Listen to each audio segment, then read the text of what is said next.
하나님의 창조와 인류의 시작천지 창조에서 대홍수까지. 태초에 하나님께서는 아무것도 없던 혼돈 속에서 천지를 창조하셨습니다. 빛을 창조하시고 하늘과 땅, 바다와 땅의 모든 생명을 질서 있게 세우셨지요. 그리고 여섯째 날 하나님은 자신의 형상대로 인간을 창조하시며 남자와 여자를 지으셨습니다. 이로써 인간은 하나님의 특별한 형상을 지닌 존재로서 창조의 정점에 서게 됩니다. 그러나 인간은 자유의지를 갖고 있었고 에덴 동산에서의 타락을 통해 인간의 본성에는 죄의 씨앗이 뿌려지게 됩니다.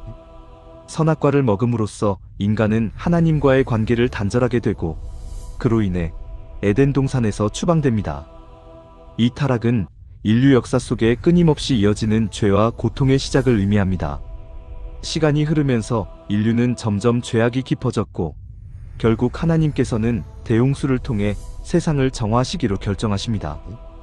의롭고 경건한 노아와 그의 가족 그리고 각종 동물들을 방주에 태워 구원하심으로써 새로운 시작을 알리게 되죠. 대홍수 이후 노아의 후손들은 다시 세상을 일구어 나가며 인류는 새로운 시대를 맞이합니다. 이 모든 과정은 우리에게 인간의 본성과 하나님의 뜻 그리고 회복과 구원의 가능성을 끊임없이 상기시켜줍니다. 우리가 어떤 어려움 속에서도 희망을 잃지 않고 끊임없이 성장해 나갈 수 있다는 중요한 교훈을 담고 있는 것이죠. 바벨탑에서 소돔과 고모라까지 인류의 교만과 하나님의 심판. 대홍수 이후 인류는 다시 번성하며 한 곳에 모여 살기 시작했습니다.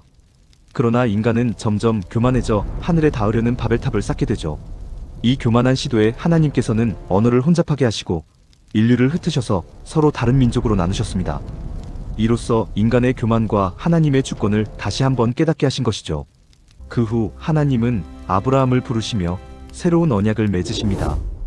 아브라함은 믿음으로 하나님께 순종하며 하나님의 약속에 따라 큰 민족의 조상이 됩니다.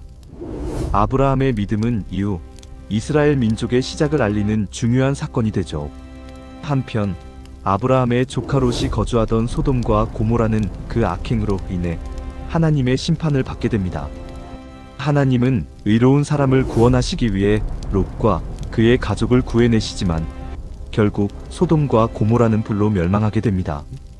이 사건은 인간의 도덕적 타락과 하나님의 공의 그리고 회복의 가능성을 동시에 보여줍니다. 이렇게 바벨탑, 아브라함의 소명, 그리고 소돔과 고모라의 이야기는 인간의 역사 속에서 반복되는 교훈을 담고 있습니다.